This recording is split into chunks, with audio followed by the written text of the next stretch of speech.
Welcome. Hello, I'm Evie. I'm your host, life and business coach, and really excited to be here. You're listening to the Unstoppable You podcast, and we've got a juicy one today. Welcome back to the show and to my YouTube suite, to the video suite. What do you think? What do you like? I would love to hear your feedback, and yeah, would love to hear. Now we've got a really good episode today that I really wanted to talk about. We're going to weave in a few different topics and themes that I think many of you will relate to. So if you're here listening to the podcast, you are most likely a powerhouse woman. You're most likely a go-getter. You're ambitious. You have a big vision and dream for yourself. Now, when I say a big vision and dream for yourself, it's not necessarily that it's like this huge dream on a big grand scale. Like, for example, maybe it's not talking on stages to 1,000 people, although it absolutely could be.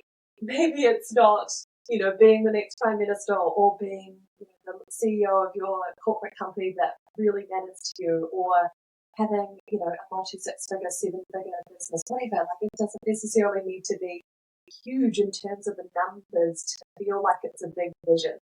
But potentially for some of you, it's when I say it's a big vision or big dream or like you're here for more is what I really mean. And maybe it's that you don't have examples of this in your current world, or it might be that it's different from, I think this is the key, it's different from what society says that we should have or should be striving for, or what's the quote unquote normal. You're here for more than that, bigger things and out of the box ideas and a full life of creative expression and authentic truth and sharing and impact and creating positive impact just by you being you. By being a leader, like the leader in your life, the leader in all areas of your life, whether that's through your business, whether that's not in a business way, maybe it's through your own employed job, through your career, maybe it's as you as a mama, as a parent, maybe it's you in your communities. So it could really be it can look really different for lots of different people. So I just want to bring this whole conversation by sharing the bigness of your vision and your dream for yourself. The more that you're wanting can look really different, and it's not necessarily have to look a certain way. And that's the whole point of this, right? That's the whole point, is that you get to design your life on your terms, your business on your terms, your leadership on your terms, your impact on your terms. And that's what separates you, right? Like, that's the key to all of this. So I hope that that's making sense to you. So if that's resonating, stay tuned. This is the episode for you. Now, before I get all excited and completely forget the quote, let me get my phone. Let me get my phone out and read you one of my all-time favorite quotes, and I think it's really fitting for today's conversation. So you probably guessed it if you're a long-time listener of the podcast or have been in my world for a while. One of my favorite quotes of all times is by Marianne Williamson, and it's this quote: "Our deepest fear is not that we are inadequate. Our deepest fear is that we are powerful beyond measure. It is our light, not our darkness, that frightens us most." So read that one again. Marianne Williamson. Our deepest fear is not that we are inadequate. Our deepest fear is that we are powerful beyond measure. It is our light, not our darkness, that most frightens us. That one's always resonated with me. Always resonated with me for a long, long time. Well before I became a coach, well before I had my own business. And it resonated with me because it just feels really true. Like, does it resonate with you? I'd love to hear. I think this is a part of why I wanted to bring up the conversation today, is that I think sometimes it's the bigness of our dream or our vision, or the amount or the type of impact that we want to have, or the fact that our vision and our dream looks different from societal norms, is the thing that often holds us back. Like, I think that the bigness of it often can scare us. And it's similar to that quote. It's like it's our potential that scares us. It's the light, the how good could this really feel? How good could this really be? That often scares us more than not going after the dream. Or that not or the darkness of not living into that. I mean, I'm sure there's absolutely times and moments where that might be true too, but I think the biggest fear, I think a lot of the time, is that, yeah, it's our light that scares us the most. It's the things that we really, really want. It's the stuff that really matters to us. And it's sometimes the bigness of all of that, or the profound impact of all of that, that scares us the most and holds us back from going after those things, right? You would think. Now, one of the other things that I wanted to weave in here that I think is so important to talk about, I feel like we can't have this conversation without bringing up worthiness or enoughness. And I think that many, many, many people, almost everyone that I've ever coached in my career over the last many years now, how many years? So I lose count. Is it 7 years yet? 6, 7 years? Whatever it is. Almost all humans have this underlying root story or belief system, and a limiting belief, a false belief, that around not enoughness or not good enough in some way or form, right? It takes different shapes for different people. It just has like different flavors. But essentially the root is a not enoughness story. And I was talking with a client this morning, and it was similar to, this idea came up, and her challenge at the moment was feeling like she's not doing enough in her paid employed job, or feeling like she's behind in her business and kind of chasing her tail and wondering, is this enough? Am I enough? Am I doing enough? Am I being productive enough? And those sorts of things, and not having the validation or the reassurance that she's on the right track. And this is what it can happen, right? Is that we have this not enoughness story of I'm not worthy enough, I'm not good enough, I'm not doing enough, I'm behind, like, is this right? And we question ourselves and we doubt ourselves. And this is what feeds the inner critic, or feeds the ego, our mind, right? It feeds that monkey mind. And it says things like, well, yeah, you're not doing enough. Or it looks for the evidence to prove that belief system right. This is what our mind's trained to do. It's an evolutionary thing. It will always be primed for survival, to look out for the fear, the danger, the threat, etc. And so if you're questioning or asking yourself this question, which is not the greatest question to ask, right? The quality of your questions creates the quality of your life. And so it's not the greatest question, because we'll always find the evidence to prove that right. And so that's where I think doubt and this need for external validation comes in. So what often happens is that we aren't validating ourselves, or we don't have that level of self-trust within ourselves, and that relationship, that connection to our true self, to our intuition, to our soul's voice, to who we truly are. And so, or we do have that connection, but it's a little, it wavers. And so we look outside ourselves. We look for external validation. We look for our managers, our leaders, our CEOs, like the people above us in our corporate role, for example, or our job, employed job, to tell us that we're doing a good enough job, or to meet X amount of expectations or standards, or whatever it might be. Or we're looking for like the comments, the likes, the feedback. It could be in business, like looking for metrics to say, am I good enough? Am I doing enough? Is this working, quote unquote? Or it could be that we're looking at other people for that. So we're placing that expectation on our partners, on our spouses, on our friends, on our family, on whoever it is in our lives, to give us that reassurance of, you're doing enough.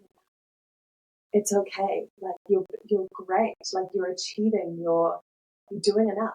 And again, this feeds into the overachiever, the high achiever, because and the productivity and the constantly achieving and more is because that's what makes us, quote unquote, feel like we're achieving, and therefore gives us a sense, not necessarily true, but a sense that we're worthy enough or good enough. But ultimately, that's a dangerous slippery slope, right? Because even though you're an achiever and I love you and I see you and I'm there with you and I love that part of you, that ambition, the drive, the go-getter, the doing, the making incredible things in the world, however you do it in your magic. But the slippery slope is that we can be really hard on ourselves, and we can get into the cycle of proving my worth. So when I achieve, when I do more, when I show up more, when I overextend, I then feel better about myself. I then feel more worthy. However, if that's not coming from a true healthy internal space and place, then that means that we're kind of in that dopamine cycle of needing more and more and more and more and more of that external validation or the achieving to give us that sense that we're good enough. You with me? You following? And so I just wanted to bring this to the table because I think it can be really easy for us to get caught up in our minds and looking for external validation, looking outside of ourselves for the answers, for the reassurance, for the validation, for someone to say that we are enough. And no one is ever going to reassure you like you can yourself. No coach, no therapist, no wonderful partner and spouse, no colleague, no boss, whatever. Like, they can absolutely give you some external validation and some feedback and some insights there, and that's great and healthy, and sometimes that is really important to do, and you should go seek those things out. However, if you can learn to validate yourself from the inside out, and if you can learn to reassure yourself, like, oh my goodness, that is like the greatest gift you could ever give yourself, because it is going to be the gift that keeps on giving. It's about having that beautiful, loving relationship with yourself, connection with yourself, with your true self, with your soul, with your intuition, with your heart voice, with your truth, with your authentic self. And that is where all of our answers lie, and that is where our greatest reassurance is. That if we're constantly listening to the outside noise, the chitter-chatter, our monkey mind, the infinite ego, whatever you call it there, then you're always going to live in a place of doubt or lack. It's just the way we are wired. It really is. As soon as you can learn that simple truth, I think the greatest, the more fuel or understanding you have to then come back to your true self, to then create more space to actually sit with yourself, to build that connection with yourself and do the inner work, do the healing. And this is the power, this is the really, really powerful stuff, right?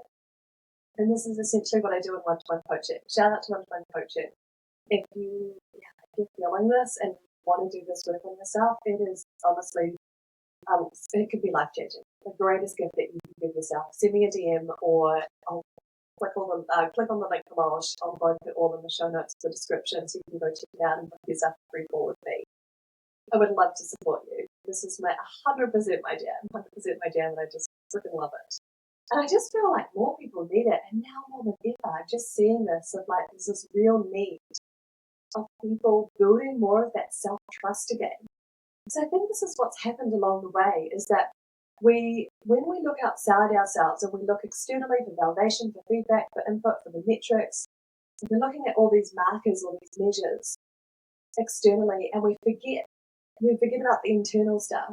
What we're doing is we're essentially distrusting our own inner voice. We're distrusting our intuition. We're saying, no, I'm not going to like check in with myself and listen to myself here. I'm going to look externally. I'm going to ask for feedback. I'm going to see what other people think. I'm going to compare myself to other people. I'm going to listen to the doubt and the fear voice, etc. And those things will always give you a fault. They're never going to be true, right? And maybe there might be a little bit of that dopamine hit. Like you might get some feedback or external validation in some form, but you'll just be craving more of it because it's never enough, because you haven't done it enough internally.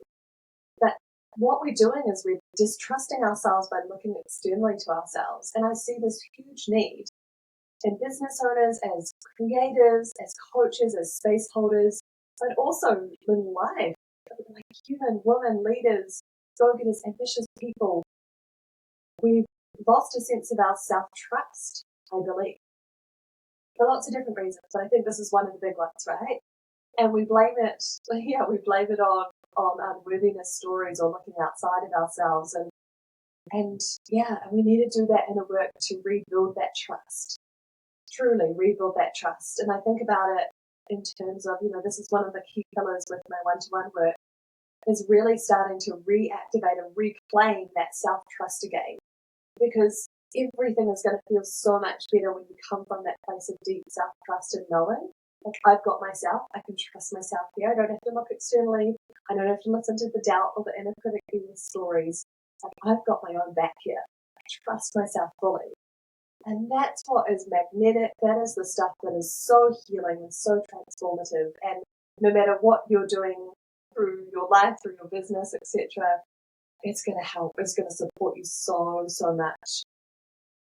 It's going to support you so much. So I think this is one of my biggest, like, we've woven in loads of topics here, but one of my biggest things is like coming back to reclaim your self-trust again, to build that loving connection with your true self and listen to your intuition, learn to reassure and validate yourself from the inside out, because no amount of external validation or feedback or input from anyone else, no amount of awards or accolades or like evidence externally, achievements, goals, etc., awards, all of that stuff is never, like, yes, that's nice and yes, that's important and yes, we should be doing some of that, but that's like a really small percentage of it.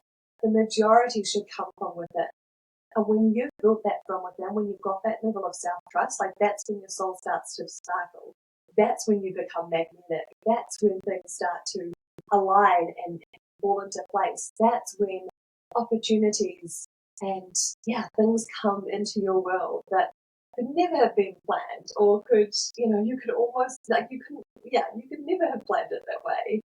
And that's because you're sparkling brightly. That's because you're shining. That's because you have that level of self-trust within yourself, and you've learned to reassure yourself and turn down the self-doubt, turn down the inner critic, turn down that critical voice of ourselves, your mind, your ego, and really start to listen to your intuition. Really start to listen to your intuition. That's never going to lead you astray. It really isn't. It really isn't. So I hope that's making sense. I feel like we talked about loads of different topics that I freaking love and could all be their own podcast episode, because we could deep dive into all of them. But I hope that that's helpful. I think, sometimes it's our bigness of the dream of the vision that scares us the most. It's our light, not our darkness, that scares us the most. But a lot of the time I think that's because we don't have expanders to that, or, haven't seen examples in our lives, or it's different from the norm, where we're not doing what society tells us that we quote unquote should do in ticking all those boxes. We're doing it differently. We're doing motherhood differently. We're doing childcare differently. We're doing business differently. We're doing leadership and employment and, the things that you love. We're doing that differently. And I love that. And I'm a huge supporter of that and cheering you on big time if that's you. And also, if there's some unworthiness stories coming up around, is this enough? Am I doing enough? Am I achieving enough? Like, who do I think I am? Being critical and hard on yourself. Sometimes we compare ourselves to others in that process as well. And if that is popping up for you, this is your loving nudge to reclaim your self-trust, to dial that inner critic down and start to learn to reassure yourself from the inside out. Learn to listen to your soul, learn to listen to your intuition, because that's never going to lead you astray. It has all of the answers within you. And when you start to do that, you start to strengthen the self-trust muscle. Because what's happened over time, and I've seen this so much now more than ever, I think, is that we've learned to distrust ourselves, to distrust our own inner voice, our soul's voice, which makes me so sad, because that is who you are. That is you, and you need to reclaim that and own that again, and live from that place, and share and create from that place, and do business from that place, and lead from that place. So really, this is your permission to, your loving nudge to start to rebuild that from within. And if anything's really hit home and you want to do more of this healing work, and you know that you've got big ambition and dreams, I would love to invite you into my one-to-one coaching container. I have spaces to start next month, and it's a 3-month coaching container. I'm so freaking excited about this. This could be for you if you are in business, a coach, a space holder, a healer, creative, or it could be you if you're a leader, if you're a go-getter, if you want more for yourself in your life. Then this is absolutely for you. Love to support you. This is 100% my jam, and I know there's people circling. And yeah, there's limited spots for that, so please send me a message or click the link below. All the information will be there for you. And book yourself a free call. I can't freaking wait to support you. It's going to be amazing. So anyway, my loves, I hope that's helpful. I hope that that's like insightful, and maybe it's been that loving reminder that you need. Maybe you know this stuff and you're just like, yes, I needed to be reminded of that at the moment. And for some of you that are maybe newer to this work, or just like something's really clicked into place today, I hope that that's is going to be a game changer for you. Yeah, I really do. All right, gorgeous ones. Well, that is it for me today. But thank you so much for being here. I love you. I see you, and I'll be back next week with a new season. All right, bye bye.